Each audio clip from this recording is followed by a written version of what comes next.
The Mayo Experience. Mayo Experience. Mayo Experience. Mayo Experience. Experience. Welcome to the Pat Mayo Experience, presented by DraftKings. Today, we're talking PGA Tour.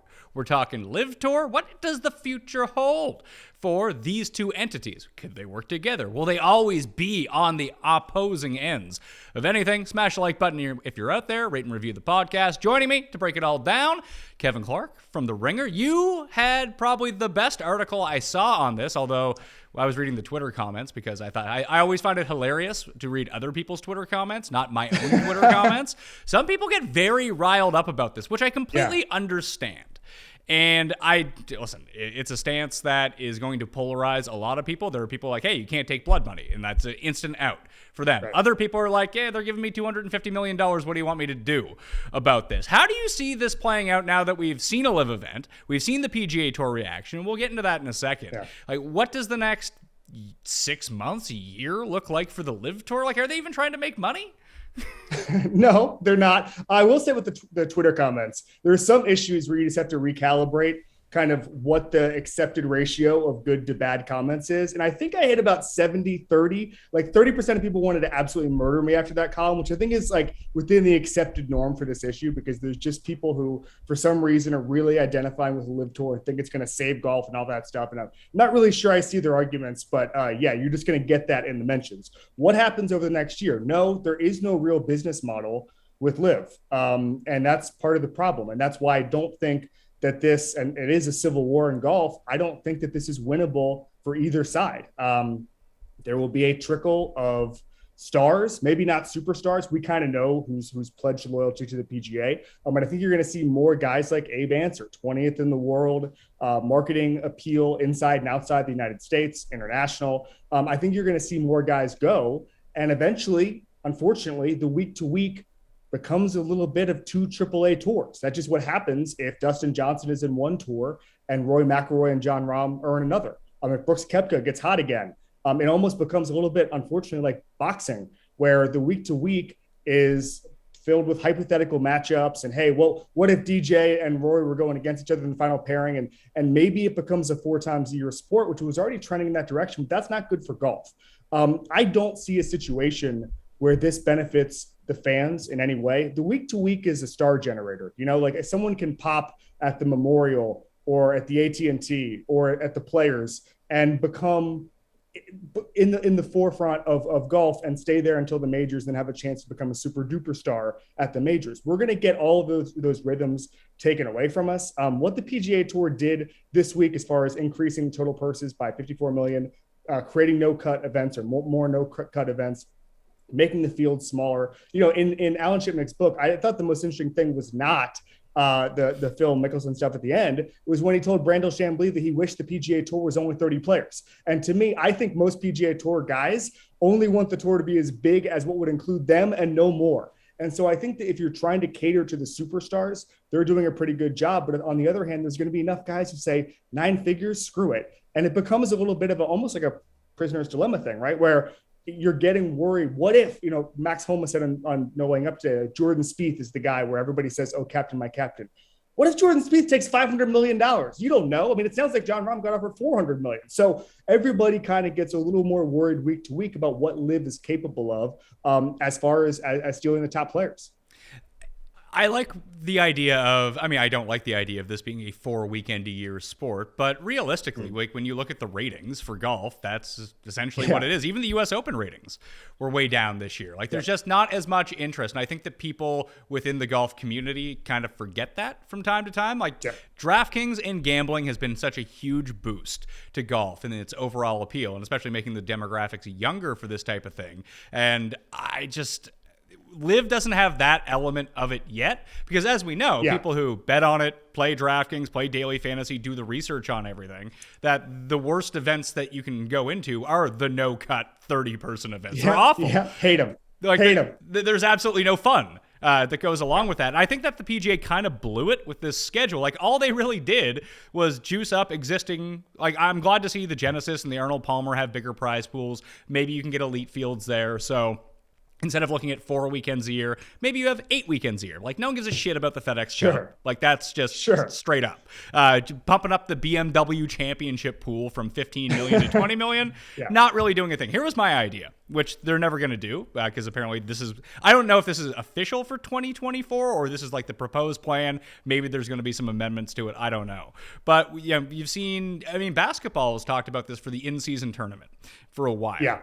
And I don't know if like the players care enough to like make that a real thing. Like, what is the incentive to do that? It's not like the FA Cup over in England where you could have something in the middle that actually means something. So if you're trying to capitalize, putting super events in November against football seems like the worst idea in the world. So let's wait till football is over, or at least almost over, because Phoenix still does really well, even outside of the Super Bowl. It's the lead into the Super Bowl. It actually does pretty well because of that. So you have the Farmers, you have the Waste Management, you have Pebble Beach, and then you have Tigers Tournament at the Genesis. Why not make those 4 tournaments like a, I mean, it's going to be at the beginning of the season, but it's a month and a half before the Players. It's 2.5 months out from the first major. Like, make that some sort of gigantic prize pool where everyone on the PGA Tour can go compete, instead of saying, hey, here's 40 guys, here's $20 million to divvy up amongst you. Like, at least make it a competition, because that's the one thing the PGA has over LIV right now. No one takes LIV seriously as a competitive event. It's a hit and giggle for money. It's like a skins game or a charity event. At least the PGA Tour still does have the ability to say, like, hey, we are still the pinnacle of competition with this, and now guys can actually play for this money. Like, I feel like that would be a better solution than the FedEx Cup, which no one really cares for. No one cares. It's never caught on, and it gets eaten up by football preseason. Like, if there's a Colts-Lions game on a Saturday afternoon, people are going, oh, okay, I'd rather watch that than Patrick Cantlay. That's just sort of how America works. I think that's a great idea, because part of this is, you're right, there's a cap on how many people care about the Farmers. Like just some of these week-to-week, match play, any WGCs, there's a cap on the amount of people who watch golf week to week. So what you do is you create almost a second cut of majors, and you say, okay, these are the 4 tournaments. You can group them together. They have huge prize money, and just sort of say, this is what we own. Because the thing is, and the reason that I'd say this is unwinnable for LIV, is there's already a small group of people who will just watch any golf. It's just you and me and our degenerate buddies and a couple of golf sickos beyond that. But it's really only like 1.5 million people. And if you don't have any of the marquee courses and any of the marquee events, people just aren't going to watch you.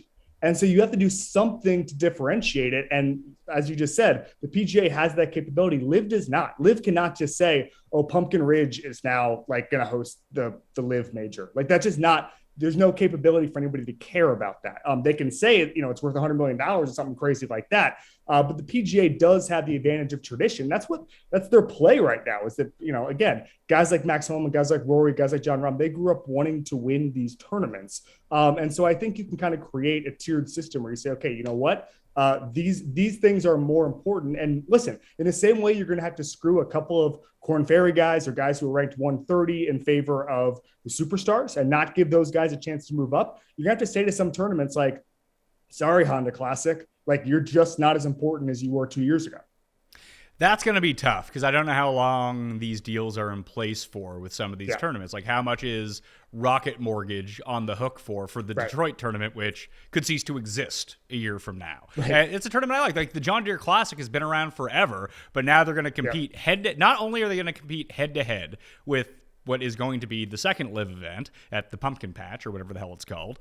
That field is substantially better than the John Deere Classic. It's also fighting against the Irish Open, where the PGA is going to have some of its biggest players. Like, Rory's going to go play there, and he's going to bring a few of his pals along with him. And it falls in this weird dead space between the U.S. Open and the Open Championship, where anyone who's still on the PGA Tour is probably either going to take the week off from Travelers, play Travelers, definitely not playing next week. Maybe they'll play the Scottish, and then they'll go over. So it's a nothing tournament to begin with. They've already punted this, but it felt like it's not that they're addicted to the money that comes along with it. Of course, if you're running the business, the UFC has the same problem, where when they signed the deal with ESPN, they have to run 45 events a year. What did it do? It made the product horrible on a week-to-week basis. You're just going to have terrible cards a lot of the time. And the John Deere is shaping up to be a terrible tournament. But can you just get rid of it? I don't know the complexity of how that works.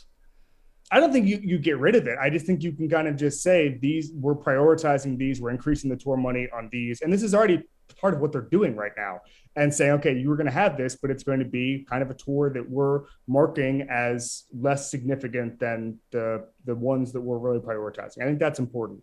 And I think that I just think that figuring out a way to make the product better in some way, telling the fans when to actually tune in, making the broadcast better. I don't think they should ever go to a shotgun start. And I think it's weird that some of the players were saying like, oh, that's a really good innovation. Like, no, none of that. But I think that there's ways for them to improve their product to where it's building towards something. You know, the worst thing I think about boxing is nothing ever happens. It's building towards it, right? Like you can have one fight and you can say that was epic. Okay, the next fight is going to be this. Then that fight never happens. And I kind of feel like with the PGA season, they need to build towards something aside from the 4 majors we already know. The FedEx Cup never worked. It never resonated at all. Nobody cares at the end of the year when some guy gets some big check. It hasn't worked. They need to figure something else out, and that's bigger tournaments being prioritized, the money, keeping the superstars happy, and all that stuff. I mean, when I was doing this research, Justin Johnson is making, I think, 70% more than he's made his entire career over the next 4 years. The equivalent of that, Pat, is if Aaron Rodgers were offered a 4-year, $436 million contract, okay? And so that is how life-changing this money is. And you're not going to win on the money side. You're going to win on the eyeball side. And the fact that saying, if you go and you take that money, no one's going to care, and we're improving our product. That's sort of how, and we're going to be the place where if you want to become a superstar in America and be in a bunch of commercials and be on the red carpet at movie premieres or whatever some of these guys want to do. If you want to be in the cultural conversation, you have to stay here. And that starts with improving the product. The issue with that is that's a really terrible selling point for the PGA Tour, because the only person that's ever been able to do that. I agree, but it's all they have. Then Tiger needs to step in here. If he's actually pro PGA Tour, and the offer was what, like $1 billion for Tiger to go play on the LIV Tour, something like that. Do you think he turned it down because he doesn't need the money, he doesn't care for the LIV Tour, he hates Greg Norman, or he just can't actually play in that many events? He wouldn't be able to fulfill what was being asked of him. I can't believe that nobody pointed this out. In one of the Tiger biographies, the Armageddon one a couple years ago, there was a nugget in there where they literally said that he was told by other people in Jupiter or in Palm, and when he got to Florida, to stay away from Greg Norman. Like, bad influence, stay away from Greg Norman. He's been listening to that advice for 30 years now. I think it's a combination of things. Yeah, it's the Greg Norman thing. It's also just the questions thing. I mean, like, Tiger is so hooked in with corporate America. And I do think that Jay Monahan's point about, having to apologize for being on the LIV Tour, not having to apologize to the PGA Tour. Like, you have to have all these conversations. Phil had these conversations with Buick and all, but I don't know if Monster Energy is still on his bag. You got to call it Monster Energy, but I'm sure that they're game for anything. And so I think that there's too many questions about it to take that money, and he's already got $1 billion. Like, what I know that I don't want to pocket watch here. You don't want to pocket watch here. I'm not going to do it for guys like Dick Bland and Pat Perez, but like, is the difference between $1 billion and $2 billion that different that you run the risk of ruining your reputation? I think Tiger said, screw this. And then the bonus is he doesn't really want to play 8 events a year. Like, he probably wants to play a lot less than that, or he wants to play on his own schedule. If they're telling him he has to show up for 7 of these 8 events or whatever it is, I'm sure there's some number he would have to go to. He doesn't want to be on anybody else's schedule. That only makes sense for Tiger. With Phil, it felt like the main thing that Phil said when this first started happening was he wanted to use this as leverage against the PGA Tour. And he's been the one, basically, no matter who goes, whether it be Dustin, Louis, Patrick Reed, Brooks, Bryson, Phil is the one taking all the arrows on this. He is sort of the face of this from the PGA Tour to the LIV, because he is the most marketable guy that they have, despite the fact that he's in his 50s. It's Tiger, big gap, Phil, big gap, everyone else, just because he's been around for so long. Now, there's been a lot of talk about like his gambling issues and how he needs the money. I don't think he actually needs the money, but he probably wants more money, because that's what a lot of people enjoy, having more money. But he is sort of right that he is causing like a seismic shift here I mean, more money is now being filtered into the PGA Tour players' pockets because of all of this. We might see some relief in schedule. The one thing I don't understand is the PGA Tour's main solution to combat LIV was, hey, let's just run some LIV style events during the off season. Like, that is fucking moronic. Yeah, it's There's not really a counterpunch to do, though, is the problem, right? Like, I gave you the pitch on, hey, this is cultural relevance, this is tradition, and you and I both agree that that's a pretty bad pitch. And the best pitch actually is we're not LIV, and you don't have to answer these questions, and you don't have to go forward and run the risk of this tour is just a total flop. And I don't know what they could have done. Prioritizing the superstars is the only thing that's going to keep the superstars happy. I do think that we have to see competition in a weird way has always been good in sports. And I don't know if LIV cares so little about their product, we won't see any of that. But, so many things about XFL broadcasts were just ripped off by the NFL. Same deal with the USFL before that. Like, I've done a lot of research on that. So maybe this is kind of a living document where they change based on what LIV does going forward. But yeah, I mean, I think that it's a little bit of desperation, Pat, when you see that their best idea is just rip off a tour that's been around for a week for 8 events a year. It just shows you how little they have to offer. And that's why it needs to get creative. And kind of what we were talking about before, Tiger, Rory, Jon Rahm, Jordan Spieth, get everybody together and say, this is our tour. What do we want? And the problem with that is, and I'll kind of harken it back to the UFC as well, you don't see it as much in boxing because boxers can protect themselves of who they want to fight and who they're going to beat. In the UFC, you've just seen so many different examples of Ronda Rousey's the biggest star in the world until she's no longer in the sport. She's just off the radar. And it doesn't happen as much in golf, but Ricky Fowler was one of the biggest stars in golf 2 years ago. Yep. Now he's going to play on LIV because he might actually lose his PGA Tour card had he stuck around to play. Dustin Johnson wins the Masters, and then you don't even really hear from him for another 2 years at this point. It feels like he's on the downswing. This stuff can always change. Jordan Spieth went through a 2-year period where he kind of sucked, and now he's back to being Jordan Spieth again. So it's hard to say, hey, here are our 5 guys. Well, what if 2 of the 5 guys just aren't good next year? Then it becomes sort of a weird issue of trying to galvanize everyone together. It's hard to predict. It's one of the big advantages that the WWE has over everyone. Yeah. The fans are going to tell you who they like and they don't like, but you can kind of plan that out. In fact, I've heard rumors that they might actually plan that out. So no, I know. I'm sorry. It's still real to some people out there who are watching the show. I understand. There's some legal ramifications for making such a big accusation, Pat. Listen, if you're saying wrestling might be scripted. I am saying that I want to be on the right side of this, and I'm not telling fibs outside of school here. But you just can't plan for the future when it comes down to it. So I think that the biggest 2 hurdles that LIV needs to overcome for legitimacy, like they have the names, they have the money, they're playing at courses that people know, they're playing at a bunch of Trump courses, so Trump's going to give them some sort of recognition here, and that's going to be a big boost to them, especially stateside. It might make people hate it even more, but people hate it already, so really what's the big difference when it comes down to that? In their mind, at least, any publicity is good publicity for LIV at the moment, but it's official world golf rankings points and what the majors decide to do with them. Now, each of the tours, I'm not exactly sure how the official world golf rankings work, but each of the tours have different guys on them. There was already rumors that the LIV was going to buy the DP World Tour. Obviously, they're in cahoots with the Asian Tour. They both have seats on the world golf rankings. I don't even know how those will be properly allocated because the strength of field will be pretty good, I would think, for LIV. They only play 54 holes with no cut. I don't know how that impacts it, but it affects people's ability to get into major championships who aren't previously qualified. Like Dustin Johnson, unless Augusta says no to him, he's invited to the Masters for life. Guys are invited to the PGA Championship for life. Like Phil can still go play all of these things. He has the PGA Championship exemption for the next 5 years for the U.S. Open and the Open Championship. He can play in the Open Championship because he's won it until he's 60 or something like that. So he's fine. The other guys aren't at that point. But if the majors say, hey, it's in the majors' best interest to let these guys play in the majors, isn't it? Well, I guess the question is, why would the Masters intentionally hurt their own product because of a turf war between 2 things that don't involve them? Right? Why would the Masters draw a line in the sand? Maybe they will. Maybe they say we want to preserve the current system. We like the rhythms of that. But I'd be surprised if the Masters is actually, we're not going to have Bryson DeChambeau and Brooks Koepka and Dustin Johnson and Phil and all of these guys.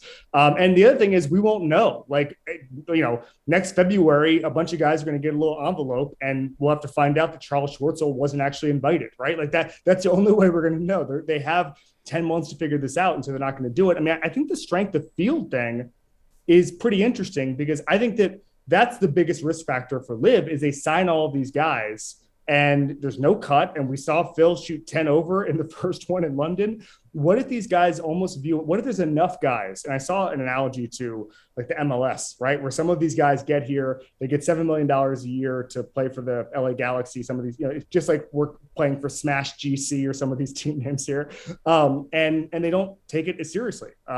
Money's guaranteed. The level of competition is not as high. They have other interests. Like I saw even Answer was talking about how he's going to be able to devote more time to his business interests and stuff like that.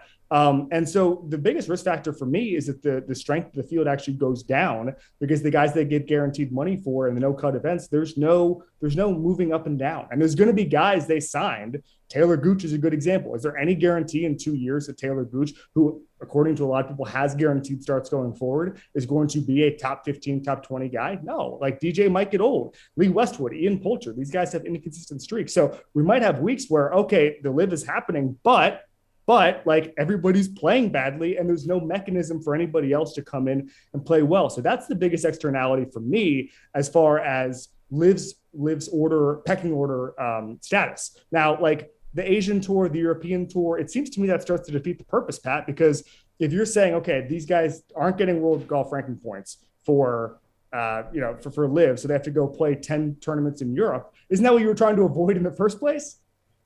I would think so, but this is going to have to evolve. What we saw in the first LIV event, a 54-hole scramble start every single day, I don't think that's what LIV looks like, 3 months from now, let alone a year from now. Because I watched it. The broadcast itself actually wasn't all that bad. I was shocked that, surprisingly, you can put a camera at every hole and follow people around. Shocking stuff. We could see shots. But there's no context. You can see all the golfers? Yeah, you can see all the golfers, and not exactly when you want to see them, but you can see them. You can see they're the hitting shots. shots and doing things like playing golf? That's incredible. I know. It blew my mind. And all I've ever wanted was, I was begging, just like, I want to have an on-demand service where I can tune into the golfers that I want to see. Even if it's a streaming service, it doesn't matter to me. But if I have 4 bets on 4 guys, why can't I 4-box them? And I can just follow my own group around the entire time. I understand the logistics are very expensive for that, but it does seem like LIV has figured that part out. Now, they're working with an unlimited budget, so it just might not be feasible.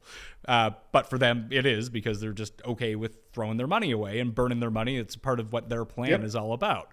And so I don't know how much the PGA Tour can replicate it. And that's sort of the issue with the PGA Tour right now, is they found all this, quote, extra money laying around, but they're digging into their funds. Like, I don't know how much extra money the PGA Tour actually has sitting around. Like, when you go look at their funds, they have a lot of expenses. They need to have money on hand in case something like COVID happens, where they had to float people for a while. And now they're putting an extra $20 to $50 million back into the players' pockets. I think the players were already getting around like 55% of the revenue that was coming in. Now that number is going to go up. I don't know how sustainable that is for them.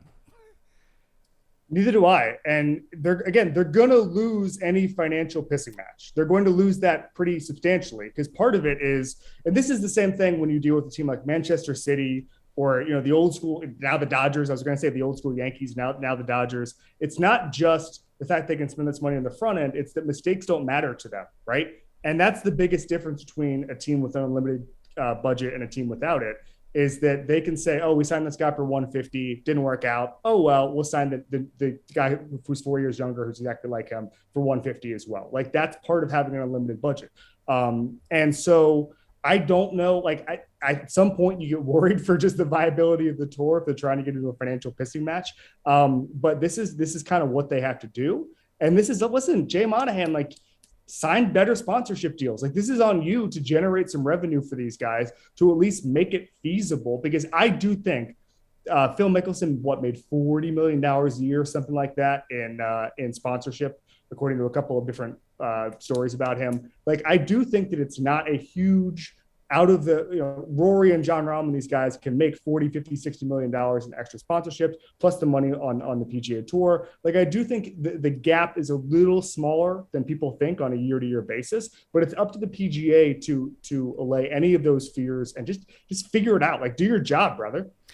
It's tough because you kind of mentioned that the mid-tier of the PGA Tour is just so much better off on the LIV Tour, be it Answer, be it Gooch, Pat Perez, because even when you used to look back at those Forbes lists from ages ago with the 10 highest paid athletes in the world, Tiger would be up there, Phil would be up there. It'd be Tiger by far above everyone else. And then like Mayweather would have his run. Schumacher would have his run, whoever it might be. The biggest athletes in these individual sports. All the tennis guys would be there too. And then Phil would be on the list. It'd be like $90 million, $40 million. But you never really figured out what, golfers 4 through 10 were making. We saw the PIP last year, which turned out to be very instructive for the LIV Tour of who to go sign in terms of who actually has clout and who doesn't. So congratulations to the PGA Tour for that one. But you can go out and Jon Rahm can make his money and Jordan Spieth can make his money and Justin Thomas can make his money with the help maybe internally of the PGA Tour of going out to find these different revenue sources for them. But what happens to Matthew Neesmith? Nothing. Right. Like he's screwed. Well, they're already screwed in tennis. I mean, that's the biggest thing. People are talking about that in tennis where the stars are always pretty happy with the way things are going because number 45 in the world is actually not making nearly as much as you would think. And you talk about the PIP.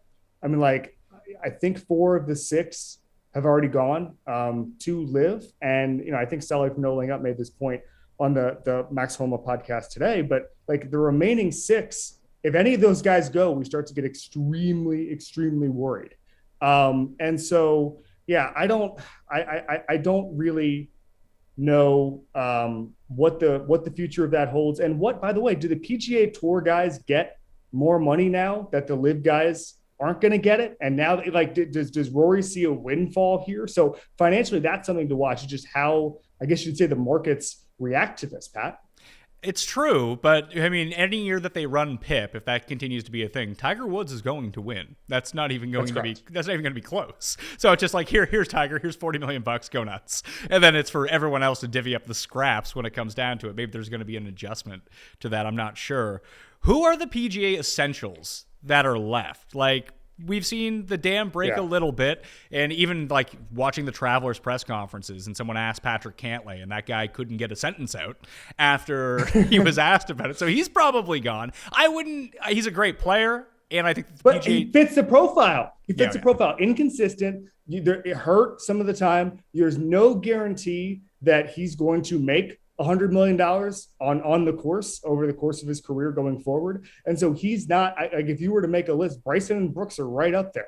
Like guys where there are question marks about their viability over the next decade for any number of reasons. So who is, I don't think, like I said, Cantlay's not an essential, but he does hurt the overall competitive quality of the PGA Tour events. But who would be the essential PGA guys they can't lose? Rory, Spieth. I think it's Rory and Spieth are 1 and 2. No matter what you think of Spieth, I mean, Jon Rahm is a better player than Jordan Spieth, but Jordan Spieth means more to the PGA Tour. Yes. Spieth, Rahm, and Rory are my 3. And then I think there's a break, and it's Justin Thomas. And I think there's another break, and it's a concentration of really incredible young guys. Colin Morikawa, Victor Hovland, not as young, obviously, but a guy like Hideki Matsuyama, who has just huge marketability throughout the world, won the Masters, incredible ball striker. I bet on him probably too much week to week. By the way, I don't know what the hell is going to happen to my gambling now. What are you going to do?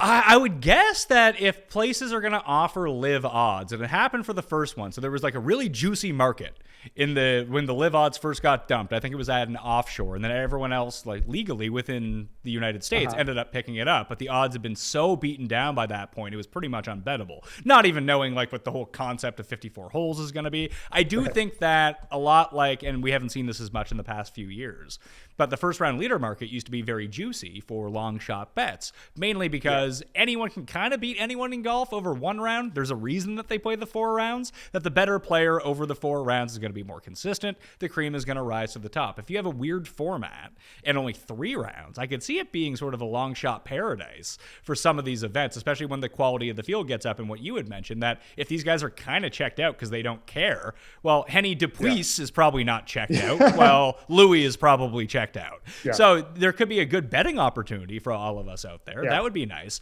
But let's say I was to make you, I'll probably just end up playing stupid doubles every single week and losing my fucking money. I lose it every week anyway, but now I can bet on two things and parlay them together, and they'll conclude at almost the same time. Like that's catnip for me. That's going to end up happening. But I don't know how much interest I have in the LIV Tour, to be perfect. Like I tuned into the first one because it was the first one. I'll probably tune into the second one because it has a better field than the John Deere Classic, and I can, it's much easier to stream on my phone while I'm out. I'll tell you that much. I hear that. But the other guys, I just want to, speaking of people I bet on all the time, like a guy like Will Zalatoris, if LIV starts taking those guys, Cam Smith is another, where they establish themselves on the PGA Tour over the course of a year and a half, 2 years, are one of the top guys in the game, and then immediately go to LIV. Like that's how LIV could make the PGA Tour a minor league. Like that's the thing that worries me, is if someone makes the leap, if I'll give you, if Daniel Berger wins the British and immediately signs to LIV, like that to me is like there's guys who are on a sliding scale of essentials. And so the three names I think would start a very slippery slope would be Rahm, Rory, and Spieth. But then I think there's a group of guys where if LIV starts Godfather offering certain guys when they reach the pinnacle of the PGA Tour. I mean, Scotty Scheffler, if they Godfather offered Scotty Scheffler right now, that wouldn't be like the end of things, but I'd go, oh my God, like where the hell is this going? Yeah, they could pick off Scheffler, Matt Fitzpatrick, who just won the U.S. Open. Just looking, it's funny. Some of the guys, like you could take Billy Horschel, and literally no one would care. I don't think that people would care about Xander, to tell you the truth. Like he and Cantlay are great players, but they just bring nothing in terms of attention ever. I mean, that's a part of their game. They're quiet. They're consistent. You don't hear much from them. Like, I would think that losing someone like Finau would be a much bigger deal, although he's not the same level of player as them. Like, Ricky was a good get for them. The guys that they've went out and got, they're the attention guys. Like, you might not like Bryson. You might not like Brooks or Patrick Reed or Phil for that matter, but you do pay attention to them. Yep. Yes, they did a very good job spending someone. I don't know if it's Greg Norman or whomever, like talent identification has not been a problem for them. And so I'm intrigued to see the next wave. I think most of the guys who are going at the first 2 months are kind of low hanging fruit. And then it gets to be, again, going back to it, what if at some point they get such a critical mass of players that by the time Tony Finau says, actually, I'd like to join, they're no longer offering 150 up front. And I think that there are probably players who are thinking about that and saying, like maybe the spigot is going to be turned off at some point. It's a pretty big risk to go either place right now. I would not listen. I'd love to be a professional golfer, but like they're making some really tough decisions. I just want to know, Pat, like when is the Saudi PIF going to start bribing DFS players to come over to LIV? Like, when do we get our upfront money? Yeah, to see that, I don't know. When are they going to pay the Pat Mayo experience to start talking about LIV only and not the PGA? I am available for that. Look it up, ball striking numbers on LIV. I can do that. I mean, you can barely do that with the stats that they're releasing. Like, there's so much. It's funny because when you think about how to improve the PGA Tour, this is kind of like the ultimate scenario. You have this thing with good players from scratch that can be completely molded into anything that you want to do with it, especially because making money doesn't seem to be the biggest deal for them at the moment, at least. I'm sure that's going to change over time, but you can kind of sculpt it into everything that you wanted golf to be, and then eventually maybe they merge, or one becomes bigger than the other, and that's just the standard going forward, or it forces the PGA to be better. I mean, from that aspect, that's what Phil had talked about at the very beginning, that's why this was important. That's what he could leverage against all this. Make golf better, make it more palatable, and get people paid more money. It's just the biggest. I mean, what if this wasn't the Saudi-backed money? What if it was a VC-backed money? How different do you think that this would be? Do you think the PGA would have worked with them just in the offshoot? Like, just say, like, hey, yeah, we can be partners. This is fine. Or how much of a cloud does the Saudi stuff really put out of this? Because you hear about it a lot, but it also seems like that's the loudest voice in the room who's complaining about it, and I think they're completely legitimate concerns. But again, that's not going to be the complaint for everyone. As you've seen, the players are leaving. They are, and they're just kind of ignoring questions about 9/11. Okay, so I think that people have made this point, but the morality sort of angle to it can only go so far, because if this and it's not going to, but if this collapsed, there's no guarantee that in 5 years, Goldman Sachs just doesn't do this with the same amount of money and the same business plan. And you can't do the morality angle then. And so that's why I think partially the PGA is doing this sort of be relevant. You can stay here. That sort of angle, or the tradition angle of it, while dabbling a little bit in the morality angle as well, but it can only go so far. Yes, I think that the Saudi connection is the story, and it's the reason that the story is the way it is, and it's probably the reason there's been no collaboration. I think that Alan Shipnick was on a couple podcasts last week, and he was talking about this, and he was basically saying Jay Monahan won't take a phone call right now, will not take a phone call. And if it was a hedge fund, if it was a private equity company that was doing all of this and saying, and listen, there are legitimate reasons to believe, just putting all of this aside, that someone like Dustin Johnson should have made more than $70 million in his career, that, there are other athletes who are making more and they should get more money. I mean, it's the same. UFC guys are criminally underpaid. Certainly not. None of them make $70 million, but there's an argument to be made that a sport can be disrupted because it's actually worth more than it currently is with the dominant organization, right? And so Jay Monahan has not taken the call from LIV. He has not worked with them at all. And that, I think, has a lot to do with the Saudi thing. If it was a different type of thing, you'd have a different conversation. Maybe in a perfect world, if somebody else started this, you can just say, hey, have some fall series events, maybe one thing in the summer, whatever, we'll work together. Maybe we'll integrate for one tournament or something. But that's just not going to happen now because of A, the posturing that happened on the front end, B, the bad blood that's already existed, and C, just the fact that I think a lot of people within the PGA thought the Saudi connection was just a non-starter. How does this work in other sports? Because I really don't know. I know that the Saudis own some soccer teams. You cover, you're the host of the Ringer F1 podcast. I'm pretty sure the Saudis have their money into F1. They have a race. What is... Because it was one thing when there was the Saudi International and just you got your release to go play your one event a year. That was it. And there was an outrage about that for players that would go as well. How is this handled in F1? How is it handled in soccer internationally?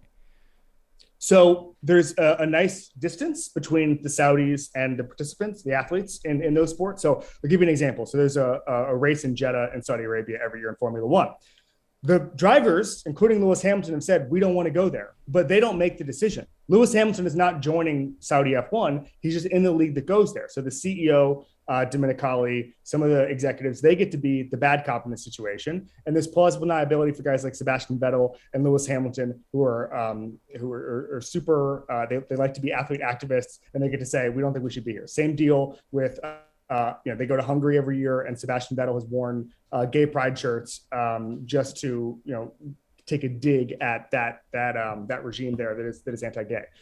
So you have that, and Newcastle United, for whatever reason, nobody asks a Newcastle United player. The LIV people also own Newcastle United. When they sign for $30-40 million, nobody says, "Are you okay with this money, where this money's coming from?" They're not asking the same question that was asked at LIV, which is, would you play for Vladimir Putin? That hasn't come up in some of these press conferences because there's a layer there and they do enough of it. Nobody's opting into the Saudi PIF in the same way that the LIV golfers are, and the connection. And I think that probably the Trump connection probably shades that even further. But in other sports, it's not as direct. Saudi is just one piece of the F1 calendar. They go to Azerbaijan, more sports washing. I had a bunch of people, as I wrote that column, the LIV column, I think on Thursday of 2 weeks ago, and my podcast came out on Sunday, and I had a handful of people saying, well, you didn't address the sports washing in F1. No, they address it all the time. They just aren't in charge of it and aren't joining in the direct way that someone like Phil or Brooks are. It's kind of strange because the initial impression of it, if you want to be pro LIV, is, well, you wear Nike, you use an Apple phone, and that's not the same argument whatsoever. But it's in the realm. It's not. Sure. It's not exactly the same. It's not apples to apples, but it's not exactly apples to oranges at the same time. Your morality is going to be at a certain point with a lot of this stuff, and good on the people that have taken the stand. That seems to be the John Rahm thing. It seems like Rahm would have taken the money if it wasn't the Saudis. Yes. And that, again, that's the long-term problem for the PGA is if they don't, I guess you could say, modernize and make this a business for that maximizes the revenue for everybody, then even if this LIV wave passes in 4 years, they're still vulnerable to another outside league. And listen, it remains to be seen. I saw a friend last week and I said to him, I said, if your business can be disrupted in 3 days like this, didn't you have a bad business model? His counterpoint was, well, anybody can be disrupted by Saudi money. I actually don't agree with that. I think that in the NFL, you can sign Aaron Rodgers if you wanted to. You could sign Matt LaFleur if you wanted to. But what you have and what makes 50 million people watch a playoff game is Aaron Rodgers and Matt LaFleur in Lambeau Field with those fans. So if they're playing for the Milwaukee team or the San Diego team, it's not the same situation. PGA, it's different. Most people do not identify with these courses. They just say, oh, there's Phil, there's Tiger, there's Brooks Koepka. I'm going to take a look at that. So I don't, again, it does sound like, 400 million, John Rahm said, he had a conversation with his wife and said it wouldn't change his lifestyle. But at some point, everyone has a baseline for yeah, I'll do that if the money is coming from a place that they're comfortable with. And that's been sort of the pushback for not necessarily pro-LIV people, but anti-people who are mad at the golfers for going. Right. If you're at your job, if you're Kevin Clark at the Ringer, and I'm like, hey, why don't you come for Mayo? Why don't you come work for me, horrible person Pat Mayo? Let's just say I'm just the worst person alive. It's like, I'll pay you $50 million a year. You'd probably come, I'm guessing. I'd think about it. It depends. Who do I get to pod with? No, just yourself. And maybe some other people that I pick off from other networks at the same time. And you guys can get a team. I don't get Smash GC. Smash GC pod, the Crushers. That's the thing that I want to end on, so we'll get that in a second. If we could we're going to take over the LIV Tour. We'll say it's non-problematic, and we'll take it over and try to make how this actually works. What you said about disruption is interesting, mainly because I don't know if the PGA Tour could have been disrupted. And I think your friend's point to the Saudis can disrupt anything, I think they're kind of right because they're not trying to make money. Anyone else that would try to do this would be trying to make money, and that's just not an option for them. That's the only way you could really disrupt the PGA Tour is if you just don't give a shit about the money. Yes. And that's why this is happening is they're okay with this being a loss leader and wrecking the PGA Tour. If there's a game of chicken here, LIV is going to win because they have what Kevin Van Valkenburg reported. They had $2 billion to spend. The PGA can't find that in the couch cushions. And so the only thing we can hope for, if we just love the game of golf, because I think the fans are going to, if everybody's going to lose except Dick Bland and Pat Perez, the fans might be the number one losers here because we're not going to see more money and we're going to see a worse product. So the only thing you can hope for is that LIV moves the PGA to a place where the product is better and somehow we get better golf out of this. When do you think all the lawsuits are going to start for this? Because it seems like the Saudis are prepared with a huge war chest of money to pay lawyers to fight this. I think it's a bad look for the PGA Tour. The indefinite suspension, I think it was a bad idea. I think they played this wrong from the start, where they should have just said, this is like an exhibition league. You want to go get some money? Go play in the event. No big deal. Just treat it like a WGC or something like that. You're good to play on the PGA Tour. You want to play in this 2 or 3 times a year? Good on you. Make it seem irrelevant. Yeah, I actually thought about that. That's a great point. It's just said, actually, we're not worried about this at all. If you want $100 million to go play in Portland, go ahead. Listen, they've granted exceptions for tours all over the world before, and they could have done this and said, okay, this is the minor league, we're the major league, and not started a war, but the war has already begun. When did the lawsuit start? Pretty shortly, is my guess. Whenever a guy like Phil, Phil wants to play on the tour. He said that last week. Dustin Johnson does not. They asked him what he's going to do with his newfound 40 weeks, and he said, whatever the hell I want. He does not want to go play the Honda Classic. He does not want to play Bay Hill. He's good on that. And so I think it starts when these guys start to miss the PGA Tour and want to play a tournament, or just say, hey, or just send in a form saying, I have an exemption for this tournament. I'm coming. That's when you start to see this play out in courtrooms. And that's when it officially becomes boxing. I don't see how they can, I guess, I can see how the PGA Tour can indefinitely suspend someone. It does seem like it would be somewhat of an antitrust issue, though. Not that I'm a lawyer by any means, but just that kind of sticks out that would be an issue.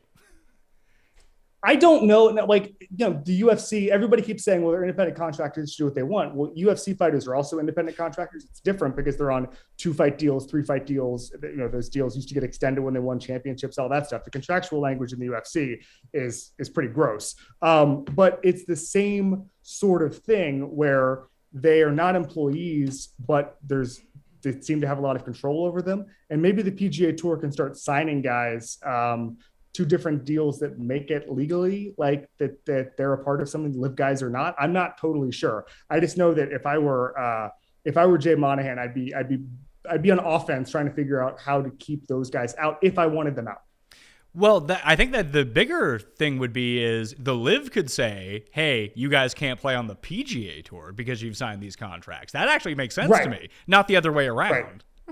Right. Exclusivity. Right. Exactly. I mean, like that if they're paying $150 million for Brooks Koepka and he's still like, actually, I really want to play Eastlake. Like that's a tough look for LIV. 100% it is. Yeah. So no, that's a great point, Pat. All right, let's pretend to be commissioner of the LIV Tour. Greg Norman's out, we're in. They say, Kevin, Pat, you're co-commissioners. We need to make some money here. Our $2 billion bucks is almost gone because we tried to give half of it to Tiger, which would have been the right investment. That's all you really would have needed to make this work. If Tiger goes, you would have been good. Phil's a close second. I think that there is one signing in particular you have to make right away if you want this to be financially viable. I think Feinberg and I talked about it a little bit, but if you can get Hideki on the LIV Tour, you just create you're never going to be as big stateside, more than likely, unless you get Tiger, than the PGA Tour is going to be. That's impossible. But for every other market in the world, having big international stars of their countries is a huge get, and selling off sponsorships and going to Tokyo and having a premier event for the LIV. Like, that is a way to generate real income. You can get broadcast deals you can do it through DAZN and broadcast it to the entire world, or you can go country by country like the NFL does and work out different deals with different providers and just open it to the highest bidder if there's actual interest in some of these places. But like LIV Tour rights in Japan, if Hideki is playing on that tour, all of a sudden sound like they're going to make a lot of money. I would also say this, for someone like Hideki, who I agree with you, he's right there near the top of the list of essentials. For someone like him, does it make more sense for LIV to wait a couple months and let Lee Westwood, Ian Poulter, Brooks Koepka, Phil Mickelson take the PR hit and then sign someone like Hideki when the wave, this point has been made, but no one really talks about sports washing with Newcastle anymore. Like they don't, I'm talking even ownership. It's more sort of analysis of how they're going to do this year and all that stuff. So what you're saying, what you're saying is that it worked. Yes. Yeah. That's the thing with sports washing is it works. And at some point, Pat, like I think in Portland, because it's the first US tour, there will be questions about it. But I think when we get to event 7, event 8, like, I don't think that there's going to be questions about Vladimir Putin. Like, I think it's going to be more like, what do you think about what's your play on 13 here? Like, I think that at some point it becomes that. And that to me, if you're going to try to unveil somebody like Hideki Matsuyama, where the whole play is we're getting a great golfer who is hugely famous in one of the most important markets in the world. Like, I think that it's better for him to not face those questions. And say here, and it's the old Steve Martin line, be so good they can't ignore you, right? At some point, you have to sign guys where sponsors and TV networks can't ignore you because they can ignore. Phil is toxic at this point. Bryson is what he is. Brooks, if he gets back to his top form, might be in that conversation. But, they had conversations with Fox TV. Those broke off. I don't know who's the guy who's going to get them on American television, European television, Asian television. It has to be those sort of guys. And I think that you have to wait until the first wave of PR hits happens before you start that part of the strategy. Yeah. Well, would it be the time right now for, I mentioned DAZN as a potential suitor for this. Amazon is a potential suitor. One of the over-the-top streaming services, I don't think it makes a lot of sense as the at least U.S. broadcast partner for this. But even something like Paramount Plus, which is CBS, which then becomes very complicated. Once you have Viacom, PGA, they probably don't go after LIV. Anyone who's a current PGA Tour partner is probably out on anything like this. So it takes ESPN Plus off the board.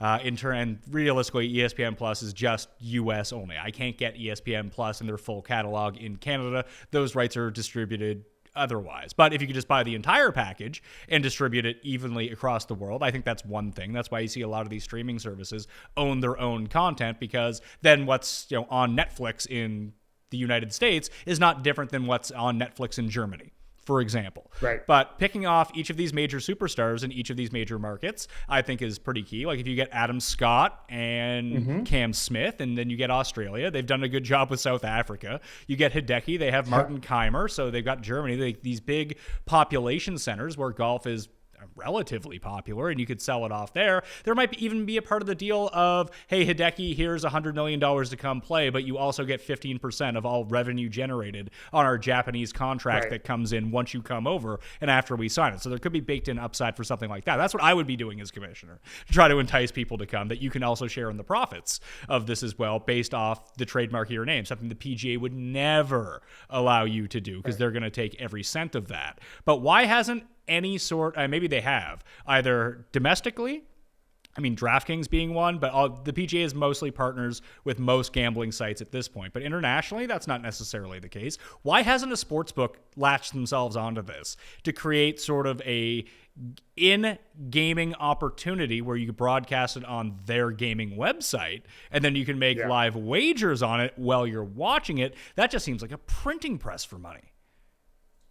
Yes. And I'd also say I'm a little bit surprised that LIV has done nothing in the gambling space or even the media space, frankly. Like there was that anecdote about Phil Mickelson's team trying to bring on Alan Shipnick as a consultant to the project, the LIV project, in order basically to bribe him from releasing those quotes or vilifying it in the book or whatever. And it seems to me that they actually I don't know. I'm a bit surprised they didn't even try to take some of the big golf media and say, "Hey, we'll give you $500,000 for this one random podcast ad." I don't think most people. I don't know the morality of golf media members in mass. But it's interesting to me they didn't even try that part of it. I mean, that was one of the mistakes the Super League made. Was they just kind of unveiled it on a Sunday night and were just like, here it is. And they didn't try to win over everybody. And I'm kind of joking about the bribe part of it, but they didn't try to win over anybody 6 months out, 5 months out, 4 months out with even just a charm offensive. They didn't do anything. And so I'm surprised that they didn't have conversations with gambling companies a month ago saying, this is coming. Here's what you need to know. Here's some ball striking stats, live from our first event in London. They didn't really do any of that on the front end, Pat. It feels like that's all coming, because I don't know. I mean, listen, if you're bribing people to talk nice about LIV, Pat Mayo Experience has advertising open. You can do the read yourself. You can get played a mid-roll. That's fine. I'm sure if they talk to Spotify, they can figure that out. Displays added in some dynamic insertion. Not entirely sure how that works on the buying end of it, but they could probably figure it out if they have enough money to try to float that. But in terms of advertising, I think they don't. I think at this point they realize they don't need any advertising because people won't shut up about it. I guess, but they also have unlimited money, right? They can only help themselves. Yeah.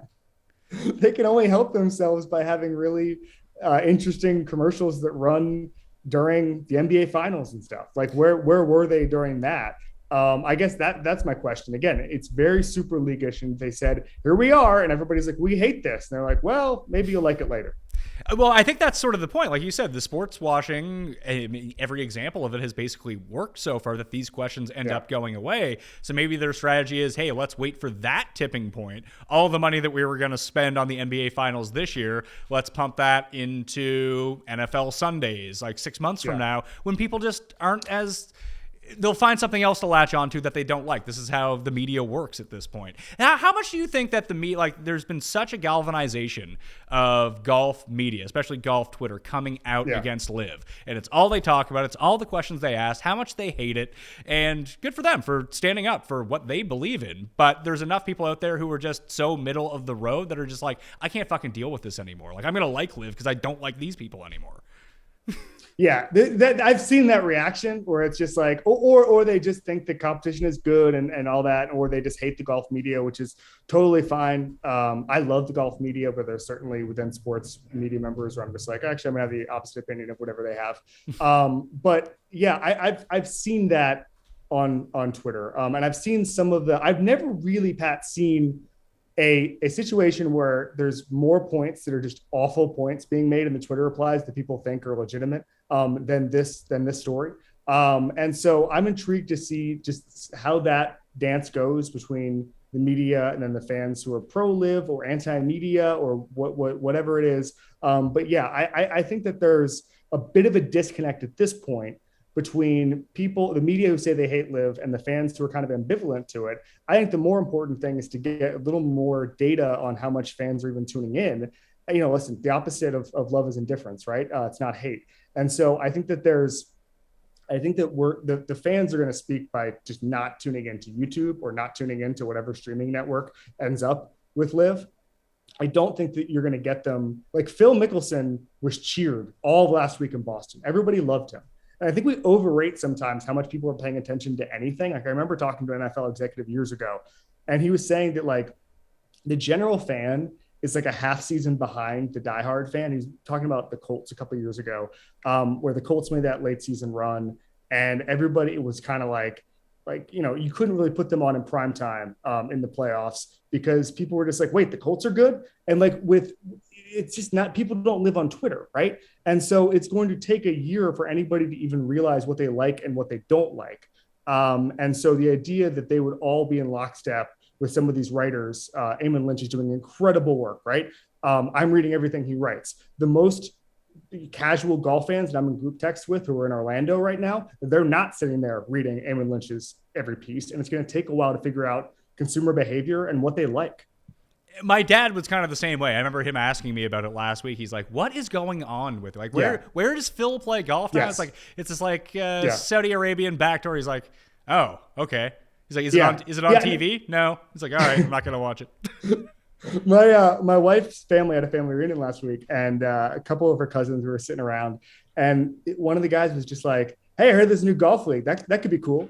Like, that was it. Like, that's the only thing he heard about. It's like, there might be a new golf league. And like that, I think that that's probably like the mainstream thought right now. Like, they don't know where it came from. Seems like it might be faster. Phil Mickelson's involved, whatever. Like, that is the extent that most casual people who tune in for the Masters, like, this is the thing I always say about sports, right? Like, in order to get to 100 million viewers for the Super Bowl or 15 million viewers for the Masters, you're going to have to get a whole lot of people like our parents who have no idea who these people are, right? And like, I always, before every playoffs, I always ask my mom sometimes, like, who are the NFL players you know, just so I know. And it's always like Tom Brady, Aaron Rodgers, Patrick Mahomes, and then like Richard Sherman was on the list randomly for a couple of years because of the Aaron Andrews thing. Like, that's it.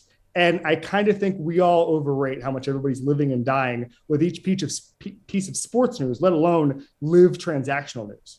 Oh, 100%. And, you know, people who follow golf religiously and do read every single thing think that golf is the number one sport. I can tell you by the numbers, it is not. I can tell you by my numbers, it is not the number one sport. And I cover golf pretty full time until the NFL season comes around. And then the NFL season absolutely demolishes every single golf number that ends up coming out. It's just the way that it is.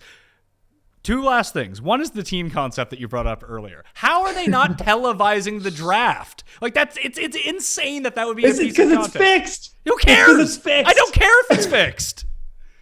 Give these people a fucking fantasy auction. They have a budget to draft golfers with. Like, make that a real thing. That's real content that people would tune into.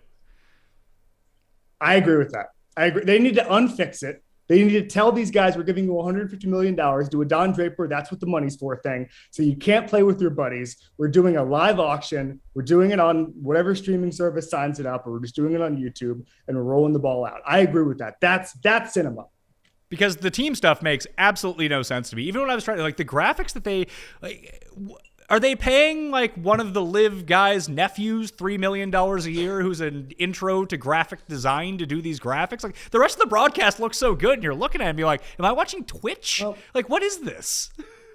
I had so part of it is that those names do not lend themselves to good logos to begin with. And I'm having a hard time figuring out what is compelling to me. Again, another guy in my mentions with a terrible idea was like, well, what if they made it like Formula One? And every manufacturer, like TaylorMade, had their own team. Awful idea. Nobody identifies with this stuff. There's no tradition involved. Like, Nobody's that interested. Is there a group of people who could play together that would compel you to watch team golf and care? No. I agree. It's a different for the sake of being different idea, and I don't think it has as much of a future. I think that goes away pretty quickly. Yeah. Or there's some sort of draft at the beginning of the year and no one really pays attention to it, and they get some sort of like bonus check at the end of the year and no one even mentions what the teams are anymore. Unless they want to draft every single week new teams, which also doesn't help the team concept. It just helps me tuning in and viewing and just seeing like really awkward picks and people being mad at each other. This is the one biggest thing, though. We talked about the guys that have left, had their kind of names. They took all the PGA villains. There's no villains anymore. Well, it seems like a bit of a self-fulfilling prophecy. Like who would leave the tour? The villains. Like that. So do they need some baby faces? Is what you're saying? I know. I'm just saying the PGA Tour is going to really suffer by having a lack of people to root against. And yeah, I think that there does need to be an influx of baby faces here. It's the PGA is finding themselves a lot like the WWF in 1995, in 1996. Like essentially right after the Outsiders show up on WCW, NWO gets hot, and the WWF is just bleeding money at this point. Can they find a Stone Cold Steve Austin? I was going to say, what does the PGA Tour's attitude era look like once they get out of this? I don't know. And it feels like they're never going to do it, but it feels like they need to work on some sort of collaboration to make this work for everyone, or they might get left behind here and just get dusted. So I am starting to agree with that. I would say I agree with your earlier point that they should have acted like it was a minor league to begin with. I think they're posturing now. Any sort of concession would be really disastrous for them because they've set it up like this is their big rival. And again, going back to Don Draper, the coolest thing to do is say, I don't think about you at all. If you want to go play in that tour, go ahead. The posturing that's happened over the past couple of weeks would make any sort of deal like a massive loss. The only way that they could probably do it is they would have to fire Jay Monahan and bring in a new commissioner who has his own non-Monahan set of rules. And then it would be like, okay, now I see what they're doing now because we had to get rid of the other guy. Greg Norman? I'm kidding. No, so Tiger. Make it Tiger Woods. I was going to say yes. Fire Jay Monahan, Tiger Woods. Yes. That was my idea. A couple of people have had the idea. Tiger, even if it's a no-show job, even if he just gives a couple speeches, I'm fine with that. And then bring in a number two who's actually going to run the business side of it. Some money guy. I'm sure Tiger knows a bunch of them. So bring in Tiger as the number one guy. Bring in an actual business genius for number two. Like who's leaving? Who is not going to, like they used to say, like Ben Hogan used to have a golf equipment company and still does, but he used to be really big when he was alive. And a lot of guys would sign with him because he would just like take them in the office and just stare at them until they were like, okay, Mr. Hogan, like who is leaving? Who's going to look Tiger Woods in the eye and say, I'm going to work for Greg Norman? Come on. It's 0% of people are going to do it unless it's someone Tiger never cared about to begin with. Yeah. Exactly. Guys, Tiger might kick guys out of the tour because he doesn't like them. And that would be even more interesting. That's your attitude era. Oh, the Tiger, you're fired match? You come in DFL, you're off the tour, pal. All right, I'm going to let you out of here, but I want to talk F1 just for a second. How many U.S. races are there in F1 right now? There are 2, and there's going to be 3 next year. There's going to be Vegas next year. So I don't like F1 in America. I want to wake up early. And I want to see it on at 10 o'clock in the morning. It's a lot like the European Tour in golf for me, in which I was into, but never really watched exclusively. But once I had little kids, I was like, oh, I'm up at 5 a.m. What's on TV? It's like, oh, European Tour golf. This is awesome. There's something that takes away from the mystique of F1 if there's 3 American races. I'm sorry. I was on an F1 podcast yesterday, and I talked about that. And I said that there's going to be a flattening off or a plateauing once there's 3 races, where part of the there's an exotic nature to it now when they come to Miami, and it's like, whoa, these guys who are normally in Barcelona and Monaco and London are here. And if they're always here, you kind of lose that a little bit, right? Like the part of the reason a lot of people were into it beyond the Netflix show is that this seems very glamorous and like high lifey. And the more they spend time in places that we spend time in, the less glamour it seems to be. Now, they got through it in Miami because they had David Beckham and Michael Jordan and Tom Brady in the paddock, but they can't keep that buzz going forever. So I'm in agreement. They had the race was in Montreal on Sunday, and it ruined my day. Like like the race started at 2 p.m. What is this? Start at 9 a.m. like a normal race. Yeah, the Gilles Villeneuve circuit. One of the I've been there for. I actually had never gone to the race, but I've been in Montreal for multiple F1 weekends, just weirdly coinciding with bachelor parties that happen at the same time. I think I've been through 3 bachelor parties in Montreal on F1 weekend, which is just a weird coincidence. Wait, is Montreal a bachelor party haven? Oh yeah. You want to go somewhere fun? You go to Montreal. It's like the Nashville. It's like the Nashville of Canada. I would say. I mean, I've been to both. Montreal is way more fun than Nashville is. Okay. It's just bachelorette parties, bachelor parties, more bachelorette parties than bachelor parties have become extremely Nashville-ian. I would Vegas, say I went to Vegas for mine. I would say I would unwind that the opposite way. Bachelor parties Montreal, bachelorette parties in Nashville. I would say that's probably a good divide to make. Interesting. Yeah. Okay. Interesting. I just didn't know Montreal was the place to go for that. Yeah, it's exotic enough without having to go. And especially, I'm Canadian, so it's an hour flight from Toronto. It's far from Vancouver and out west. But anyone from like Ontario, it's a good like quote unquote exotic place to go. Half the people are speaking French. It's just a different culture. Yeah. It's like going to a different country. Like if you were in New York and you went to Toronto for a bachelor party, like there's not that much difference. It's basically the same place. The thing I didn't get when first time I went there, and maybe I should have, is there's artists who are like music artists who are just really big only in Quebec because it's French, but it's not. But they need to be there, so it's like it's French language, but it's not French artists from like Paris. And so there were these people who were like, there was a guy selling out like a park when I was there who's only big in Quebec, and that is an extremely good market to corner. I just thought that was very funny, and I just didn't know there were kind of superstars only in one province of Canada. It was a beautiful thing to say. It's really strange when you go there. And then because it's like, especially going to Montreal, because Montreal is mostly English speaking anyway. Like you don't need to speak French to go to Montreal. You can get by fine. They do appreciate a little bit of un temps en français, but it doesn't really matter. But like I'm going just for laughs this year. Which is just another like just bizarre time to walk around a city. Like so many tourists in there, and there's just it's such an old city as well. Yeah, I would highly recommend it. But it's a great place to have F1 for Canada because even to Canadians, it seems somewhat exotic because not a lot of people go to Quebec. And there are 2 Canadian drivers. There are now, yes. 2 more than there are Americans. There's no American drivers?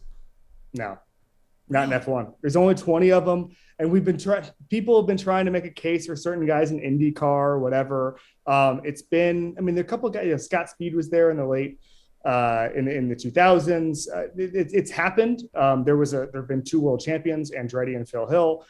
It's happened before, but for whatever, it's the developmental problem. Like it's the same reason, like I grew up playing hockey in Florida. Everybody had to move if they were good to like Connecticut or Canada when they were 15 years old. And the same is true of Formula One, is where if you are good at karting, good enough at karting, you have to move to Europe to get into the formulas that then become Formula 3, Formula 2, and then Formula 1. No, it's really hard to go from NASCAR or IndyCar into an F1 seat. It's impossible. So it's really hard for Americans to do. Yeah, it's the opposite of good Canadian golfers and good Canadian tennis players. They have to move to Florida in order to be any good. The only person I can really remember doing it when I used to pay attention to, IRL and kart when that was still a thing, was Jacques Villeneuve. Yeah. He was awesome in kart, and then he just went over to F1 and won in F1. Well, it's funny because in Miami, they were talking about how Sebastian Vettel, who ended up winning 4 world championships, replaced Scott Speed, who was an American driver. And they were asking about that and about just American drivers. And he was just saying that he thought that Scott Speed in particular, and again, an American driver, just didn't really understand like how things were done in Formula One. He called him a little bit of a hooligan was the word he used. And I think that like American drivers, it's just a little more of like, you think about NASCAR in particular, an American driver, like the rubbing is racing, Days of Thunder kind of mentality. It's not really how things are done over there. And so it's also a bit of a mindset difference as well. I can see that. I was in Monaco about a month and a half ago. They were setting up for the Grand Prix. It was about a week, 2 weeks before the Grand Prix started, but they had everything sectioned off, everything put up. I just walked around and be like, this would be a fucking awesome place to go watch a sport. This is incredible. Pat, I'm going to say something very weird. I was in Monaco 2 weeks before the race as well. Really? We were probably in Monaco at the same time. I was staying in Nice, and I made the day trip to Monaco with my wife. Oh, okay. Well, we did the opposite. I stayed in Monaco and did the day trip to Nice with my wife. We probably just like passed each other on that crazy highway. Well, that is, the crazy highway with like the slum town in between. Yeah. But I guess that's the difference between the Mayo media salary and the Ringer salary, that I guess I won't be able to afford the $50 million to get you come over and switch networks then. Yeah, not until LIV podcasting launches. Well, I appreciate you coming on, Kevin Clark. You can find him on the Ringer. You did the Bill Simmons podcast this week. You were on Rich Eisen, and now you had to go scum it with me. Sorry about that. I just want to reiterate this. I said it offline. I love the Pat Mayo podcast. I learned so much. I'm a degenerate golf gambler. But I adore the conversations you guys have, the things I learn. And, I'm probably up about $5 all time in my gambling, but it would be significantly worse if not for this podcast. Oh my God. If I could just be up $5 instead of down like 50,000 would be so nice, Kevin. It would be so nice. Here's what happens every year. I'm a bit of a Masters specialist. And I always win a ton of money at the Masters. It's always like the last couple of years, I've always been in the mix, like on the final day in some of the big pools. And then I just gradually lose it over the course of golf season. So I go way up every April. And then that bank account just gets smaller and smaller and smaller until by the FedEx Cup, it's about $20. My issue is I'm really good at all of like the dinky events, which is kind of terrifying for me with this PGA Tour, like the Sony Open, the Travelers, the Heritage. But then these guys win me money and I get attached to them and they can't win at majors. But I'm like, no, they'll probably Russell Knox, he can win a major. Don't worry about him. I'll put it 250 to 1. Sounds like a guarantee. Then all my guys end up missing the cut at the actual good tournaments. Morikawa is the only one I've ever latched onto that's been good at all tournaments. I sometimes bet or include Shane Lowry just out of loyalty to how much money he made me when he won the British. Like if I'm on the cusp of not taking Shane Lowry, I say that's my guy right there. I'm too attached to some of the guys who made me money. I agree.